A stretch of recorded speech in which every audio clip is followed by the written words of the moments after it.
മോഹൻലാലിന്റെ അമ്മ ശാന്തകുമാരി അമ്മ അന്തരിച്ചു. കൊച്ചി എളമക്കരയിലെ മോഹൻലാലിന്റെ വസതിയിലായിരുന്നു അന്ത്യം.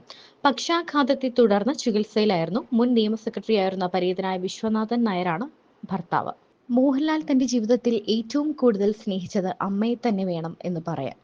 കാരണം എത്ര തിരക്കിലാണെങ്കിലും മാസങ്ങളോളമുള്ള സിനിമാ ഷൂട്ടിംഗൊക്കെ കഴിഞ്ഞാലും തന്റെ അമ്മയെ കാണാൻ ഓടിയെത്തിയ ശേഷം മാത്രമേ ലാലേട്ടൻ എവിടെയും പോകാറുള്ളൂ. മോഹൻലാലിന് അത്രയേറെ സ്നേഹവും കരുതലുമായിരുന്നു അമ്മയോട്. അതുപോലെ തന്നെയായിരുന്നു അദ്ദേഹത്തിന്റെ ഭാര്യ സുചിത്രയ്ക്കും. സുചിത്രയാണ് അവസാന കാലങ്ങളിൽ അമ്മയെ പരിചരിച്ചിരുന്നത്. മോഹൻലാലിന്റെ അമ്മയെ സ്വന്തം അമ്മയെപ്പോലെ ചേർത്ത് പിടിച്ചു നോക്കിയത് സുചിത്രയാണ്. സുചിത്രയുടെ മടിയിൽ കിടന്നായിരുന്നു ശാന്തകുമാരി അമ്മയുടെ അന്ത്യവും. അവസാനം മരുമകളുടെ അല്ല, മകളുടെ അടുത്തു തന്നെയായിരുന്നു ആ അമ്മ. സുചിത്രയും മോഹൻലാലും വളരെ സ്നേഹത്തോടെ തന്നെ ജീവിക്കുകയായിരുന്നു. അവർക്കൊപ്പം തന്നെ ആ സന്തോഷത്തിൽ പങ്കുകൊള്ളുകയായിരുന്നു അമ്മയും. ഇടയ്ക്ക് തന്റെ അമ്മയ്ക്ക് സുഖമില്ലാതായതും കിടപ്പിലായതുമൊക്കെ മോഹൻലാലിനെ വളരെയധികം വേദനിപ്പിച്ചിരുന്നു.